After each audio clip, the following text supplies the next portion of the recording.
የካፒታል ገበያ በዓለም ኢኮኖሚ ውስጥ እስከ 145 ትሪሊዮን ዶላር የሚንቀሳቀስበት የፋይናንስ ዘርፍ ነው። ከዲጂታል ቴክኖሎጂ መስፋፋት ጋር በተገናኘም ካፒታል ገበያ በዓለም ኢኮኖሚ ውስጥ ወሳኝነቱ እያደገ መጥቷል። በዘመናዊ ኢኮኖሚ ግንባታ ውስጥ የምትገኘው ኢትዮጵያም ካፒታል ገበያ የሚያስገኘውን ትሩፋት ለመቋደስ ትኩረት ሰጥታ እየሰራች ትገኛለች። ካፒታል ገበያ እንደ ስሙ ሐሳብ ያላቸው አልያም ኢንቨስትመንታቸውን ለማስፋፋት የሚያስፈልጋቸውን ገንዘብ የሚያገኙበት ነው። ካፒታል ማርኬት ማለት አማራጭ የፋይናንስ ሶርስ ማበጀት ማለት ነው። ለምሳሌ መኪና የሚነገድበት ቦታ አለ። እኔ ገንዘብ አለኝ፣ ሄጄ ብር ከፍዬ ወረቀት ሰጥቼ መኪና ወስዳለሁ። ይሄ የሚታወቅ ገበያ ነው። ሽንኩርትም ልብስም እንደዚሁ። ራሱ ገንዘብ ግን ገበያ ላይ የሚመጣበት አውድ አልነበረም። ገንዘብ እንደ መኪና፣ ገንዘብ እንደ ልብስ ገበያ ላይ ውሎ ገንዘብ ፈላጊ ሰዎች ሊገዙ የሚችሉበትን ነገር የሚያመቻች ነገር ኢትዮጵያ ውስጥ አልነበረም። ካፒታል ገበያ ምንድነው የሚያደርገው? አንድ ኢንትረስቲንግ ባህሪው ክራውድ ፈንዲንግ ነው።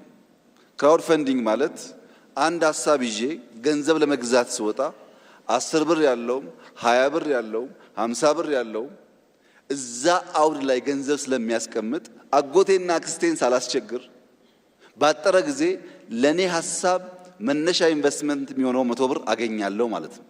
እነዚያ አበዳሪዎች ለማን እንደሚሰጡ ባለማወቅ ስጋት ውስጥ እንዳይገቡ፣ ተበዳሪውም ገንዘብ ከየት አገኛለሁ ብሎ እንዳይሰጋ በእነዚህ መካከል መተማመን የሚፈጥር ተቋም ማለት ነው። የኢትዮጵያ ኢኮኖሚ መጠኑ በፍጥነት እያደገ መሰረቱም እየሰፋ የሚገኝ ኢኮኖሚ ነው። ታዲያ የካፒታል ገበያ መጀመሩ የበለጠ አቅም ይሆናል። የኢትዮጵያ ኢኮኖሚ ማለት በአፍሪካ ትልቁን አየር መንገድ የሚያንቀሳቅስ ኢኮኖሚ ማለት ነው። የኢትዮጵያ ኢኮኖሚ ማለት በአፍሪካ ትልቁን ቴሌኮም የሚያንቀሳቅስ ኢኮኖሚ ማለት ነው። የኢትዮጵያ ኢኮኖሚ ማለት በአፍሪካ የመጀመሪያውን የሃይድሮ ፓወር ግድብ የገነባ ኢኮኖሚ ማለት ነው። እነዚህን አይነት ኩባንያዎች መጥራት የማይችሉ ሀገራት እንኳን የካፒታል ማርኬት አላቸው።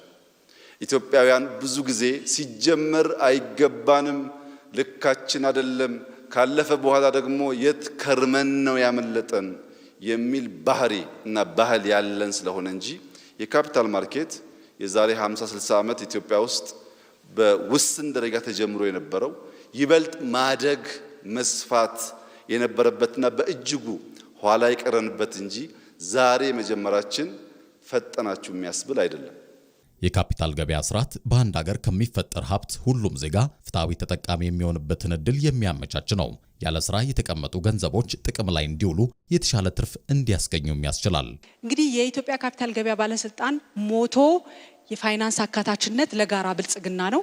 ለዚህ ሁላችንም የምንካፈልበት የካፒታል ገበያ እንዲሆን ከግለሰብ ነጋዴዎች ይሁኑ ኩባንያዎች ይሁኑ አነስተኛና ጥቃቅን ኩባንያዎችንም ሁሉንም አይነት ሰዎች የሚጠቅም የሚያሳትፍም የካፒታል ገበያ መገንባትና በተለይም ደግሞ በህዝብ የተያዙ ኩባንያዎች የድርጅት አስተዳደር ስርዓታቸውን በማዘመን ዓለም አቀፍ ተወዳዳሪነታቸውን ደግሞ ማሻሻል ነው ግባችን ማለት ነው። በካፒታል ገበያ ስርዓት አክሲዮን፣ ቦንድ፣ ተዛማጅ ውሎችና የመሳሰሉ ሰነደ መዋለ ንዋዮች ግብይት ይከናወናል። በኢትዮጵያም የካፒታል ገበያ ስርዓትን የሚቆጣጠር ባለስልጣን በአዋጅ ተቋቁሞ ወደ ስራ ገብቷል። የኢትዮጵያ ሰነደ መዋለ ንዋይ ገበያ ደግሞ የአክሲዮኖች ግብይትን የሚያሳልጥ ማዕከል ሆኖ ያገለግላል። ኒውዮርክ፣ ለንደን፣ ሻንጋይና ቶኪዮ በአፍሪካም ጆሃንስበርግና ናይሮቢ በትሪሊየን ዶላሮች የሚንቀሳቀስባቸው የሀገራቸው ኢኮኖሚ ሞተር መሆን የቻሉ የካፒታል ገበያ ማዕከላት አላቸው።